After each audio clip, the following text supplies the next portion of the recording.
Ecosystem को develop किया जाएगा। यानी भारत जो प्रयास कर रहा है उसमें सिंगापुर अपनी तकनीकी मदद देता हुआ नजर आएगा। और प्रधानमंत्री का इस दौरे के दरमियान सिंगापुर की इतनी बड़ी कंपनी में जाना, वहां पे जानकारी हासिल करना, समझना, ये दिखाता है कि भारत किस प्रकार से इंडस्ट्री 4.0 में सेमीकंडक्टर जैसी चीज़ों को बनाकर देश ही नहीं बल्कि दुनिया की आर्थिक तरक्की में एक बड़ी भूमिका निभाने के लिए तैयार है। वर्ल्ड सप्लाई चेन में उसकी एक महत्वपूर्ण भूमिका हो, इस दिशा में भी भारत मेक इन इंडिया के माध्यम से मेक फॉर वर्ल्ड के लिए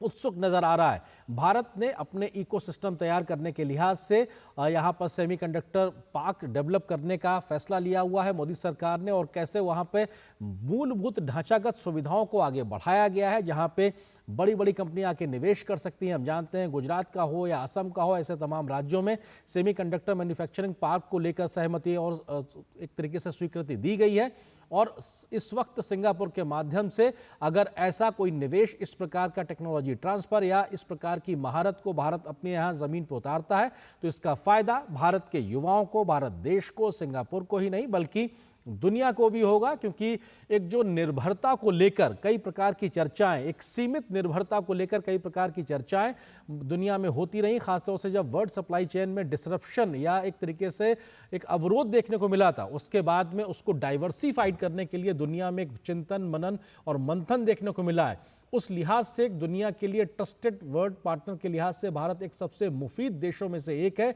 और इसी दिशा में भारत उस संभावना को जमीन पे उतारने के लिए, खगालने के लिए लगातार प्रयास कर रहा है प्रधानमंत्री मोदी के नेतृत्व में। और उसी वजह से सेमीकंडक्टर क्षेत्र में कैसे उसको जमीन पर उतारा जाए, प्रधानमंत्री के सिंगापुर के दौरे के दरमियान ये कोशिश दिखाई पड़ रही है। AEM होल्डिंग्स मैन्युफैक्चरिंग के लिहाज से एक बड़ी कंपनी है। इनकी फैक्चरिंग, सेमीकंडक्टर की मैन्युफैक्चरिंग की इस यूनिट में प्रधानमंत्री का जाना, तमाम जानकारी हासिल करना, ये तस्वीरें आप सिंगापुर से देख रहे हैं। प्रधानमंत्री के सिंगापुर दौरे का आज दूसरा दिन और सुबह से महत्वपूर्ण बैठकों की तस्वीरें, और अब ये प्रधानमंत्री पहुंचे हैं सेमीकंडक्टर के लिहाज से। और ये जो है world skill centre Singapore international, एक तरीके से जो प्रयास किया गया था भारत की ओर से, और ये तमाम जो यूथ एक्सचेंज प्रोग्राम है उसके तहत जो तमाम भारतीय छात्र सिंगापुर में वहां पहुंचे हुए हैं, उनकी ट्रेनिंग हुई है, उनके साथ प्रधानमंत्री की ये मुलाकात हो रही है। इसमें भारत के विभिन्न राज्यों के तमाम जो छात्र हैं उनके साथ भी मुलाकात है, और साथ ही साथ तमाम वो लोग जो AEM में वहां काम करते हैं उन लोगों से भी मुलाकात। और ये अपने आप में स्किल सेंटर ओडिशा का जो है सिंगापुर जो इंटर्नशिप का प्रोग्राम है उसके माध्यम से जो छात्रों को वहां पे ट्रेनिंग मिली है, उनको जो स्किलिंग हुई है, तो भारत के उड़ीसा राज्य के छात्र जो सिंगापुर में स्किलिंग के लिए पहुंचे थे, एक जो भारत सिंगापुर का जो स्किलिंग का जो पूरा कार्यक्रम है उसके तहत उन छात्रों से प्रधानमंत्री की मुलाकात, ये दिखाती है कि कैसे दोनों देशों में जो बीते समय में फैसले लिए गए हैं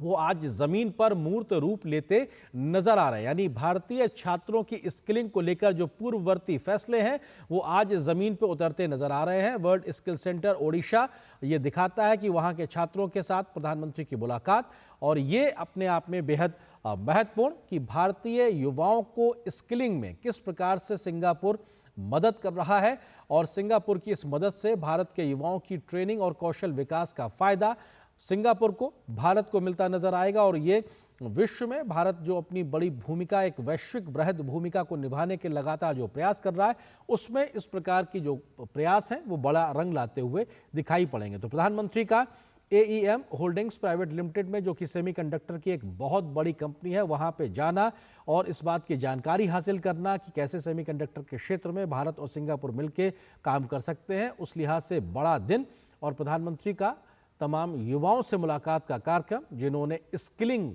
हासिल की है सिंगापुर में, और उनसे प्रधानमंत्री मिल रहा है। क्योंकि ये पूर्व में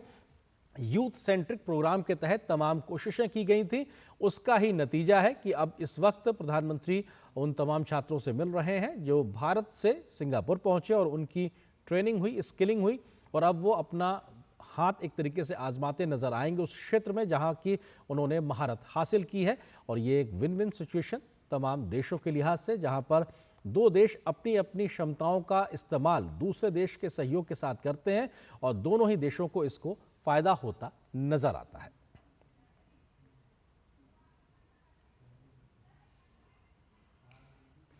तो प्रधानमंत्री के सिंगापुर दौरे से जुड़ी हर खबर को आप तक लगातार पहुंचाते रहेंगे। फिलहाल इस विशेष पेशकश में बस इतना है, लेकिन डीडी न्यूज पर खबरों का सफर लगातार जारी है। नमस्कार।